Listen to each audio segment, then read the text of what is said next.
নমস্কাৰ বন্ধু বান্ধৱীসকল সকলোকে মোৰ অন্য এটা ভিডিঅ'লৈ স্বাগতম জনাইছোঁ। বন্ধু বান্ধৱীসকল, বৰ্তমানে ৰেঙনি টিভিত সম্প্ৰচাৰিত হৈ থকা হেঙুলীয়া ধাৰাবাহিকখনত অভিনয় কৰা হৃদয় প্ৰকৃততে কোন, তেওঁ কাৰ লগত প্ৰেমৰ সম্পৰ্কত আছে, আপোনালোকৰ বাৰু জানিবৰ মন নাযায়নে?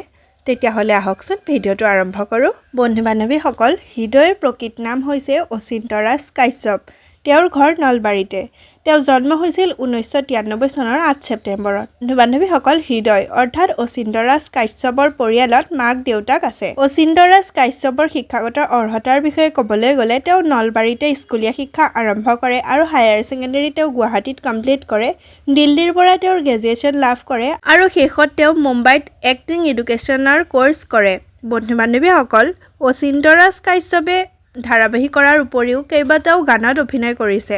তেওঁ অভিনয় কৰা কেইখনমান ধাৰাবাহিকৰ নাম হ'ল অঞ্জলি, জীৱন নদীৰ ঢৌ আৰু কেইবাখনো জনপ্ৰিয় ধাৰাবাহিকত অভিনয় কৰিছে। বন্ধু বান্ধৱীসকল, আপোনালোকে বাৰু হেঙুলীয়া ধাৰাবাহিকখনত হৃদয়ৰ অভিনয় চাই কেনেকুৱা পায় জনাবচোন। আৰু আপুনি যদি হৃদয়ক ভাল পায় তেতিয়াহ'লে হৃদয়ৰ কাৰণে প্লিজ ভিডিঅ'টোত এটা লাইক কৰি দিব আৰু চেনেলটো ছাবস্ক্ৰাইব কৰিবলৈ নাপাহৰিব।